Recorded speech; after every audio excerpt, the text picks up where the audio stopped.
வணக்கம் நம் தஞ்சை மக்களே. ஸோ சதய விழா வந்து ரொம்ப சிறப்பாக எல்லோரும் சேர்ந்து பெரியவங்களாம் சேர்ந்து ரொம்ப சிறப்பாகவே பிரம்மாண்டமாக பண்ணிகிட்ருக்காங்க. ஸோ நாளைக்கு என்னென்ன நடக்க போகுது அப்படின்னு நிறைய பேருக்கு தெரியாது. ஸோ அதை அவங்கள்ட்ட கேட்டு தெரிஞ்சுக்கலாம். வணக்கம்ண்ணா, நல்லா இருக்கீங்களா? வணக்கம். நான் தமிழக அரசின் கலை பண்பாட்டுத்துறையுடைய தஞ்சை மண்டல உதவி இயக்குனர் ராஜாராமன் பேசுகிறேன். இந்த வருடம் சதய விழா நாளை முதல் நாளையும் நாளை மறுநாளும் ரொம்ப பிரம்மாண்டமான முறையில் சீரும் சிறப்புமாக சதய விழா குழு தலைவர் திரு செல்வம் ஐயா அவர்கள் தலைமையில் நீங்களே பார்த்துருக்கலாம். இன்றைக்கி தஞ்சை நகரமே விழாக்கோலம் பூண்டிருக்கிறது. நாளை முதல் முறையாக தமிழக அரசின் கலை பண்பாட்டுத்துறை தஞ்சாவூர் மண்டலம் சார்பில் ஒரு பிரம்மாண்ட கலை பண்பாட்டு ஊர்வலம் ஒன்று ஏற்பாடு செய்யப்பட்டிருக்கிறது.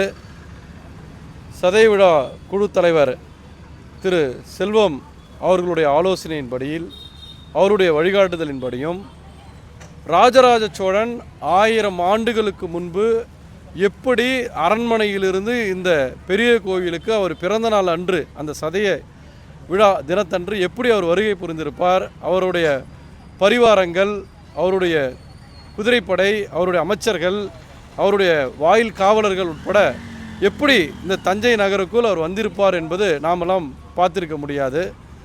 அப்போ அந்த நிகழ்வை தற்போதைய தலைமுறையினர் தெரிந்து கொள்ளும் வகையில் தமிழக அரசின் கலை பண்பாட்டுத்துறை சார்பில் ராஜராஜ சோழனுடைய மிகப்பெரிய ஒரு ஊர்வலம் இது எப்படி திட்டமிடப்பட்டிருக்கிறது என்றால், ஐயா செல்வம் அவர்கள் ஆலோசனைப்படி முதலில் ராஜராஜ சோழன் ஒரு தங்க தேரில் 2 குதிரைகள் பூட்டின தேரில் ராஜா வேஷம் அணிந்து அந்த உடையோட ராஜராஜ சோழன் உட்கார்ந்துருப்பார்.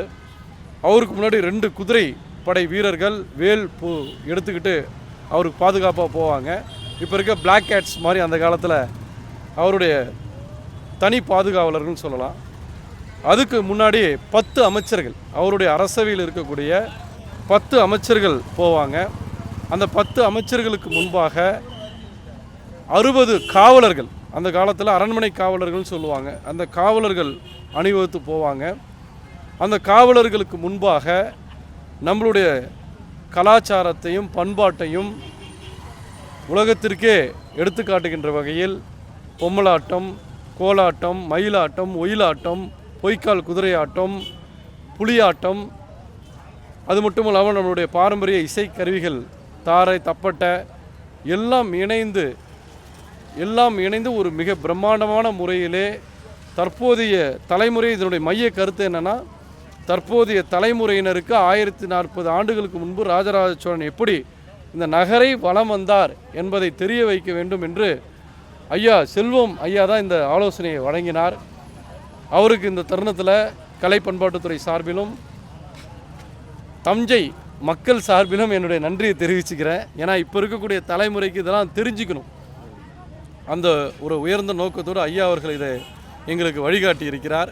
அதன் அடிப்படையில் இந்த நிகழ்வு நாளை காலை சரியாக 8 மணி அளவில் மாண்புமிகு தமிழக அரசின் உயர்கல்வித்துறை அமைச்சர் மாண்புமிகு முனைவர் கோவி செழியன் ஐயா அவர்கள் வந்து அதை தொடங்கி வைக்க, மாவட்ட ஆட்சியர் அவர்களும் தொடங்கி வைக்க, மற்றும் நாடாளுமன்ற உறுப்பினர்கள், சட்டமன்ற உறுப்பினர்கள், உள்ளாட்சி பிரதிநிதிகள், அரசு அதிகாரிகள் எல்லாம் இந்த நிகழ்விலே கலந்து கொள்ள இருக்கிறார்கள். இது தமிழ்நாட்டின் வரலாற்றிலேயே மிகச்சிறந்த ஒரு பிரம்மாண்டமான ஒரு முன்மாதிரி முயற்சி என்று சொல்லலாம். இந்த நிகழ்ச்சியில் தஞ்சை மக்கள் மட்டுமல்ல, தமிழகம் முழுவதிலும் உள்ள எல்லா மக்களும் வந்து கலந்து கொண்டு இந்த நிகழ்வை மாபெரும் வெற்றி நிகழ்வாக மாற்றி காட்ட வேண்டும் என்று அன்புடன் கேட்டுக்கொள்கிறேன். நன்றி, வணக்கம். கண்டிப்பாக பண்ணிடுவாங்கண்ணே. ஆனால் நீங்கள் ஒரு ஐயா சொன்னது மாதிரி ராஜராஜனுடைய விழாவை நாங்கள் வந்து உள்ளுக்குள்ளே தான் நடத்திக்கிட்டு இருக்கோம். இப்போ ஐயா மண்டல இயக்குனர் சொன்னது மாதிரி வெளியில் மக்களுக்கு தெரியப்படுத்தணுங்கிறதுக்காக வெளிப்பக்கம் வீதியில் வரும்போது மக்கள் ராஜராஜனுடைய விழாவை இவ்வளோ சிறப்பாக பண்ணலாங்கிறத கண்கூடாக பார்க்க போகிறாங்க. அது ஒரு நிகழ்ச்சி, சிறப்பான நிகழ்ச்சி.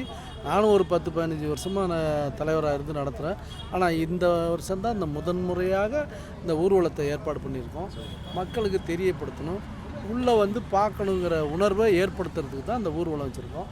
அது நாட்டுப்புற கலைங்கிறது ராஜராஜன் வந்து இசைக்கு முக்கியத்துவம் கொடுத்தார், தேவாரத்துக்கு முக்கியத்துவம் கொடுத்தார், ஆடலுக்கு முக்கியத்துவம் கொடுத்தார்.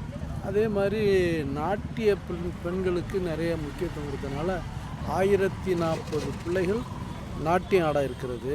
உள்ளே நாளைக்கு மாலை ஒரு 6 மணி அளவில் நாட்டியம் ஆட இருக்கிறது.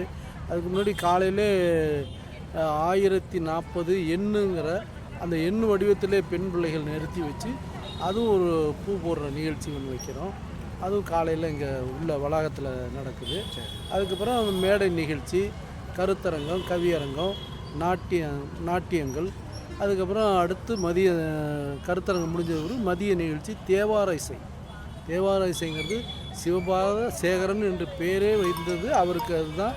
அதனால் அந்த தேவாரத்தை கொண்டு வந்ததுனால அந்த சிவபாத சேகரனுடைய எண்ணத்துக்கு ஏற்ப நிறைய தேவாரம் பாடப்படுது. இந்த 2 நாளும் இங்கே தேவாரங்கள் நிறைய பாடணும். தமிழ்நாட்டில் ஒரு சிறந்த தேவார ஆசிரியர்கள்லாம் வந்து பாட இருக்கிறாங்க. அதில் இன்னும் ஒரு சிறப்பு என்னென்னா, தேவார நாயகன் ஒரு பட்டமே கொடுக்க போகிறோம் ஒருத்தர். போன ஆண்டுலேருந்து ஆரம்பிச்சிருக்கோம். தேவார நாயகன் போன வருஷம் திருத்தணி சாமிநாதன் ஐயா அவர்களுக்கு கொடுத்துச்சு. இந்த வருஷம் பழனி சண்முக சுந்தர ஓதுவார் ஐயா கொடுக்க போகுது.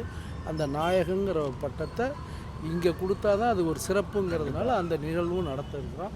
அதுக்கு பிறகு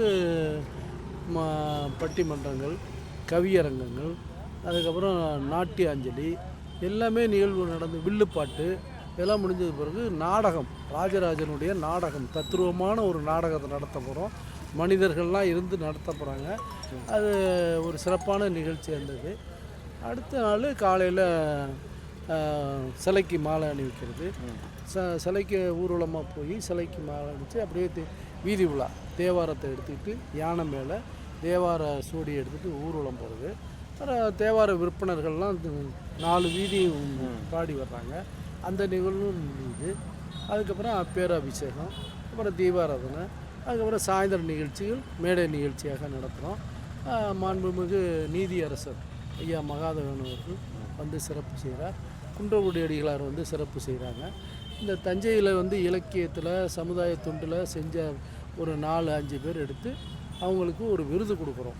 அது நாளை சாயந்தரம் விருது வழங்குகிற நிகழ்ச்சி நடத்துகிறோம். ஆண்டுக்காண்டு 5-5 பேருக்கு விருது வழங்குகிற நிகழ்ச்சி செஞ்சு இந்த ராஜராஜன் எப்படியெல்லாம் வாழ்ந்தார் என்பதை மக்களுக்கு தெரியப்படுத்துறதுக்கு கருத்தரங்கம் மூலமாக, கவியரங்கம் மூலமாக அவர் என்ன செஞ்சாருங்கிறத நிறைய படித்தவர்கள் நிறைய விளக்கம் சொல்ல இருக்கிறார்கள். அதுக்கெல்லாம் சிறப்பாக வருகை தந்து சிறப்பிக்க வேண்டும் என்பது எங்கள் சதய விழா குழுவின் வேண்டுகோளை வைத்து கண்டிப்பாக சொன்ன மாதிரியே வந்துடுவாங்கண்ணே. தேங்க்யூண்ணே.